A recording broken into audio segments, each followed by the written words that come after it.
কাম করে যা করে খায় এরপরে মনে করেন যে ধুয়া তলায় ফেল এর কাছে। আচ্ছা, মিরাজ আল্লাহ ভাই বাঁচাবে। অনেক গুণ আছে।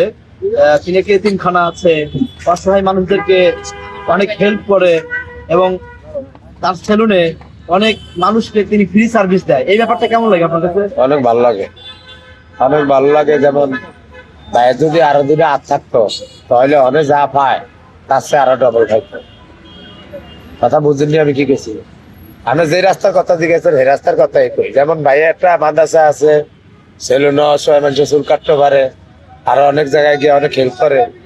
যদি আল্লাহ তার দুইটা হাত দিত তাহলে আরো ডবল করতে পারতো।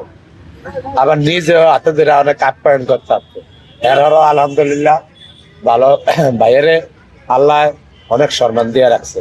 মিরাজ ভাই, এই যে এতিমখানার ইগুলা যারা আছে বাচ্চারা, কোরআনের হাফেজ যারা আছে, অনেক সময় দেখছি আপনি সবসময় যান, ওইটা আসলে এখনো কি চলছে আপনার? হ্যাঁ, এটা তো কিছুদিন আগে আমি একটা ভিডিও দিছি, ওইখানে মাঝে মাঝে মানে ওদের যা লাগে, যতটুকু যা লাগে আলহামদুলিল্লাহ আমি দেই, মাঝে মাঝে খোঁজ খবর নেই।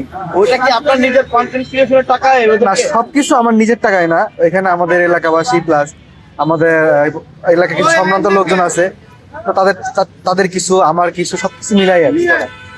সবকিছু মিলায়